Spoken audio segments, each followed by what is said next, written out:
Hola, yo soy Eric Ricardo Alguín Muñoz y les hablaré un poco acerca de la vida de Riemann.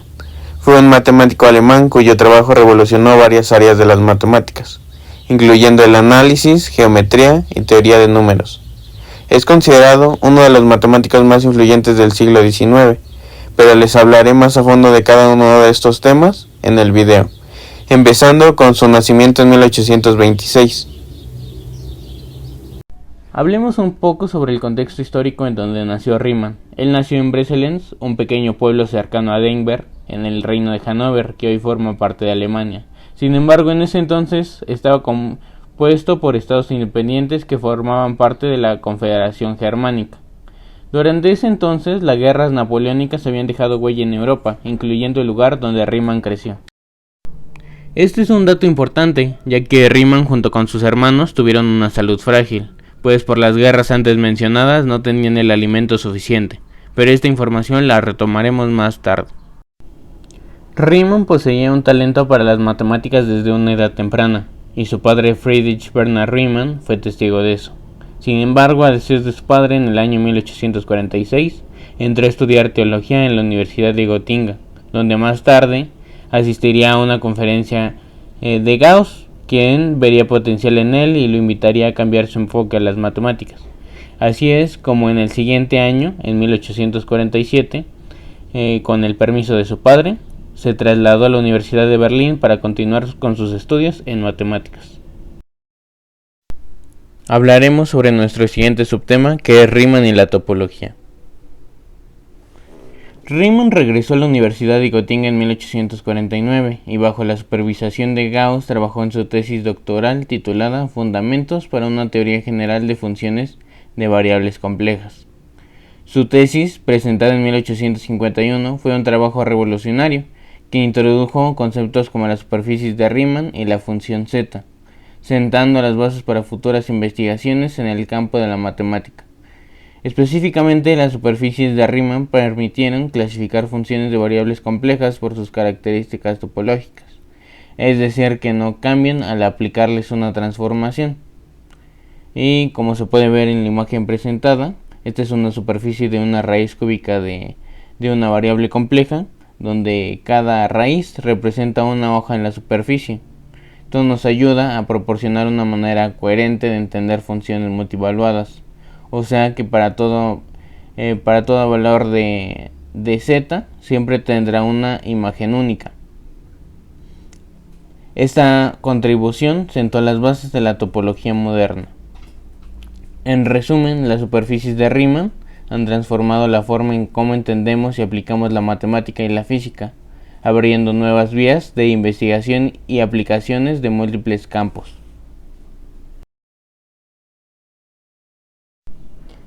Seguidamente de su aprobación de la tesis doctoral, Riemann quería conseguir el permiso para poder enseñar en la Universidad de Gotinga, y para ello tenía que hacer lo que le llaman un trabajo de habilitación.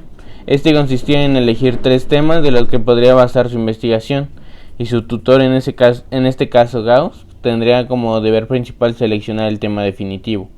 Finalmente, él tendría que exponer sus resultados de dicha investigación ante un tribunal nombrado por la universidad.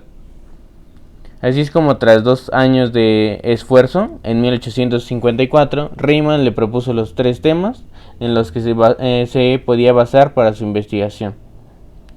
Como primer tema era resolver un problema relacionado con las series de Fourier, con conceptos nuevos desarrollados por él, a lo que en un futuro le llamaríamos integral de Riemann.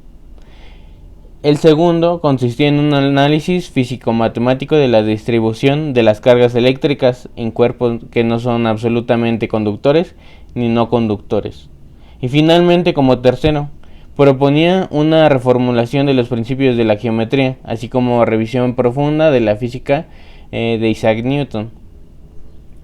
Riemann los presentó por preferencia, siendo el primero la opción que él quería. Sin embargo, Gauss vio potencial en el tercero y, confiando en el talento del matemático, sabía que podría ser un tema muy importante, y como siempre, no se equivocó.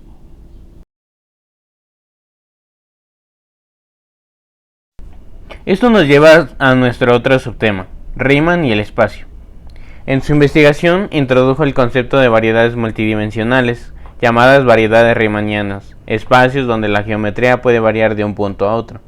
Estas variedades proporcionaron un marco matemático para describir espacios curvos importantes para la física, y como bien sabemos, Riemann era muy fan de esto.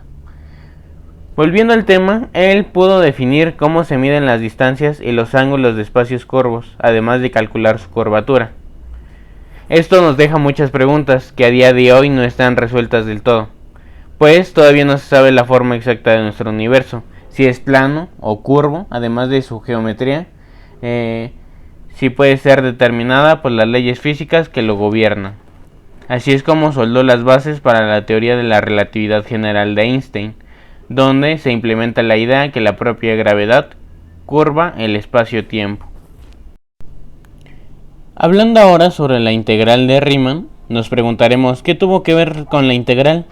Pues aunque el concepto de integral ya existía, principalmente a través de el trabajo de Newton y el trabajo de Leibniz, sin embargo, estos carecían de rigor matemático y tenían algunas fallas, como cuando las funciones son discontinuas, por lo que en 1854 él se encargó de formalizarlos de manera más precisa. Es donde sale el concepto de suma de Riemann.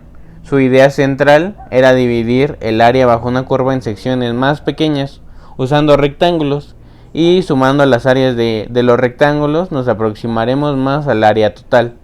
Es importante señalar que cuando el tamaño de las secciones tiende a cero, es decir, la base de cada rectángulo tiende a cero, la suma de Riemann se convierte en integral de Riemann. Después de esto, Riemann fue nombrado profesor asociado de la Universidad de Gotinga, y donde continuó trabajando en sus investigaciones matemáticas. En 1859, Riemann fue promovido a profesor titular, sucediendo a Peter Dirichlet, quien había ocupado la cátedra de Gauss después de su muerte en 1855. Justo en ese año, Riemann, en su artículo sobre el número de primos de una magnitud dada, formuló lo que se le llama hipótesis de Riemann, que hoy en día es uno de los problemas del milenio que todavía no tienen solución. ¿Pero qué es la hipótesis de Riemann? Pues es una conjetura sobre una función matemática llamada función z. Esta función tiene ciertos valores llamados ceros que hacen que la función sea igual a cero.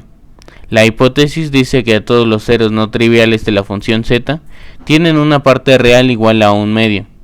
¿Pero por qué es importante? Pues esta está relacionada con la distribución de los números primos, que en ese entonces tenían fascinados a los matemáticos. E incluso su resolución ayudaría a entender mejor muchas áreas de las matemáticas y tendrían aplicaciones en otras, como en la criptografía. Dejando de lado un poco los temas matemáticos, Riemann se casó con Elise Koch en 1862. Elise era una amiga de la familia y que lo ayudó en los momentos más difíciles. Posteriormente, en 1863, un año después de su matrimonio, nació su hija, llamada Ida, y aunque éste disfrutó de la felicidad familiar, su salud ya estaba en declive debido a la tuberculosis que tuvo desde 1862. Algunos médicos atribuían este hecho al clima, por lo tanto, en su intento de mejorar su salud, realizaba viajes a Italia, aunque eso no lo detenía, pues seguía trabajando en las matemáticas. Riemann falleció el 20 de julio de 1866 en Zelasca, Italia, a la edad de 39 años. Por lo que podemos inferir que no estuvo mucho tiempo con su familia. Como recordarás, al inicio del video dijimos que la salud de Riemann no era muy buena desde niño. Aunque su vida fue corta, Riemann dejó un legado monumental en las matemáticas y la física. Como ya en este video hablamos sobre algunas de sus contribuciones y cómo estas a día de hoy siguen teniendo utilidades. Incluso con tan solo 39 años, él ya era uno de los matemáticos más influyentes del siglo XIX. Y algunos mencionan que si hubieran tenido una vida larga, habría hecho muchísimas investigaciones más y tal vez la vida en la que vivimos no sería igual.